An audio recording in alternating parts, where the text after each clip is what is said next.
Well, I went to do a Freedom of Information Act request because I had multiple judges and multiple prosecutors, and I also have a lot of police officers that I need to get their oaths and bonds for so that I can file a federal case. Now, I put in a Freedom of Information Act request for the oath and bonds of multiple judges, right, and prosecutors, and I was denied through the clerk of court, stating that I needed to pay money to put in a Freedom of Information Act request.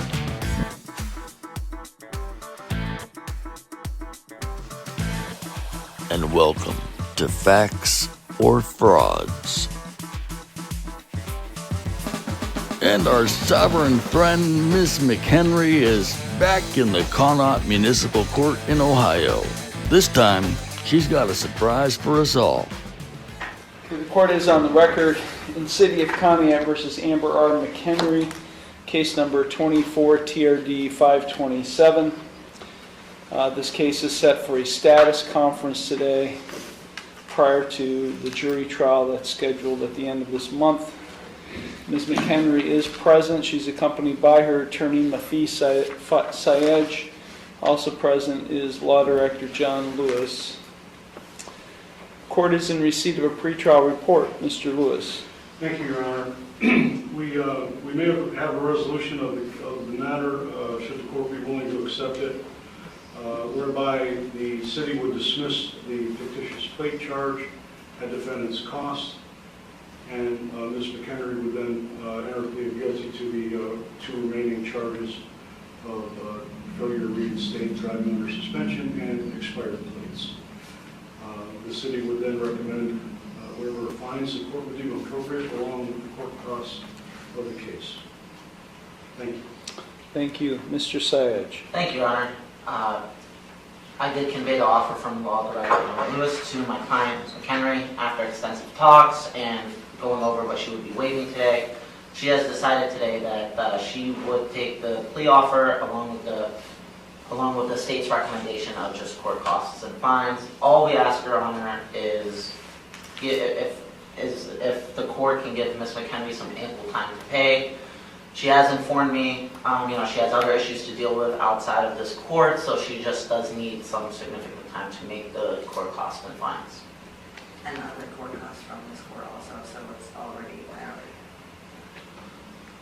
Okay. I just want to make sure we're on the same page. He's recommending fines and court costs. Yes. He is recommending a fine. I just Oh, want to make yes, sure. I'm sorry. Yes. Yeah, I mean, it's just not being, one charge is being dismissed at her cost. Right. But he's asking that fines be imposed on the other two charges. Yes. Okay.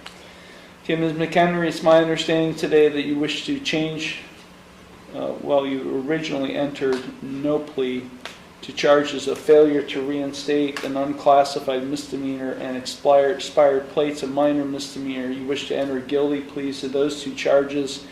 In exchange for those guilty pleas, the fourth-degree misdemeanor charge of fictitious plates would be dismissed at your cost. Is that what you would like to see happen today? I believe so.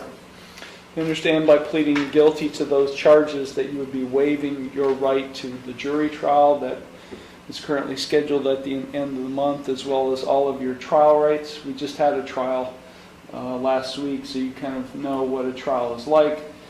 So by pleading guilty to these two charges, you'd be waiving all of those trial rights. Is that what you wish to do? Would that put an end to litigation? Yes, it would. I mean, no. I'm sorry? Yes. Okay. Also, you are represented by Mr. Sayej. Have you had sufficient time to consult with him, and are you satisfied with his counsel? Yes.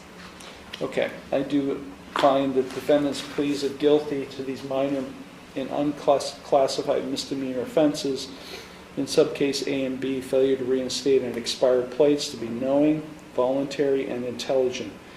The court will accept the guilty pleas to those two charges, and I will therefore find her guilty of those offenses. I will dismiss at the defendant's cost the fictitious plates charge in subcase C. Okay, before I proceed to sentence, is there anything that you or your client would like to say, Mr. Syed, in mitigation? Your Honor, just as indicated earlier, just as long as she's given ample time to pay, as she indicated herself too, she has other court costs and fines out of this court. Besides that, nothing further. Ms. McHenry, is there anything you would like to say at this time before I impose sentence? No. Okay. Anything further, Mr. Lewis? Nothing further, Your Honor. Thank you. Are you able to work, or are you working? Yeah, I take care of mentally and physically disabled people. Okay. The reason I ask is because there is a component of community work service in the failure to reinstate. If you're full-time work, I'm less inclined to do that. Are you working full-time? Yes.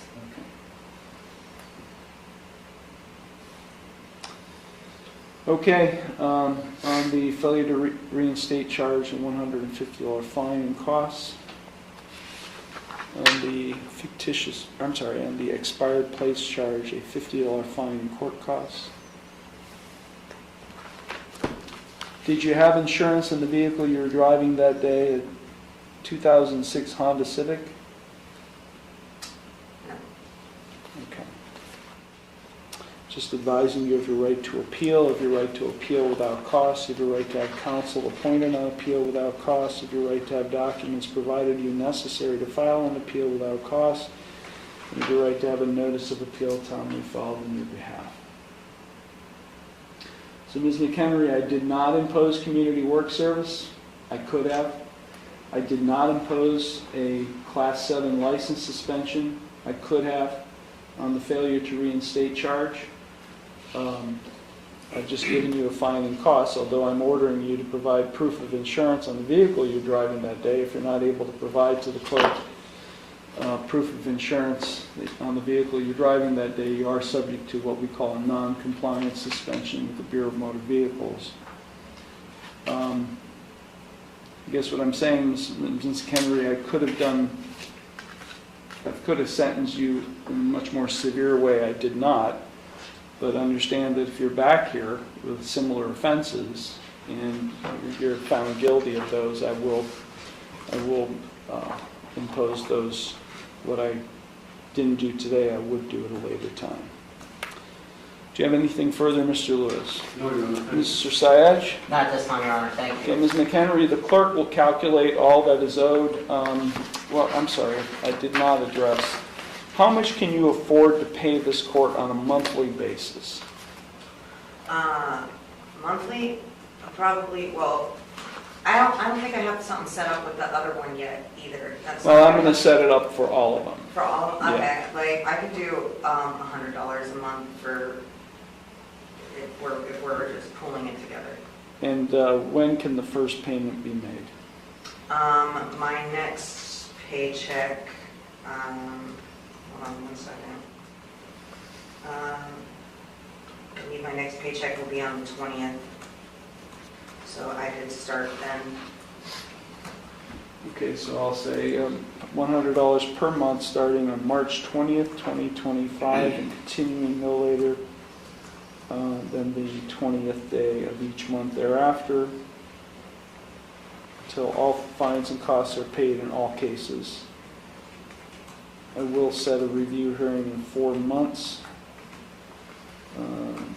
just to monitor how things are going. The clerk will give you a hearing date. Okay, this matter is concluded then. Thank you all very much. Thank you. Dadgum, it's like a casting call for Ripley's Believe It or Not in that place. And thanks for hanging out with us on Facts or Frauds. Make sure you hit the thumbs up button, you subscribe, and ring that bell. Also, leave a comment in the comment section. Tell me what you think. And a huge thank you to all of our Facts or Frauds channel members.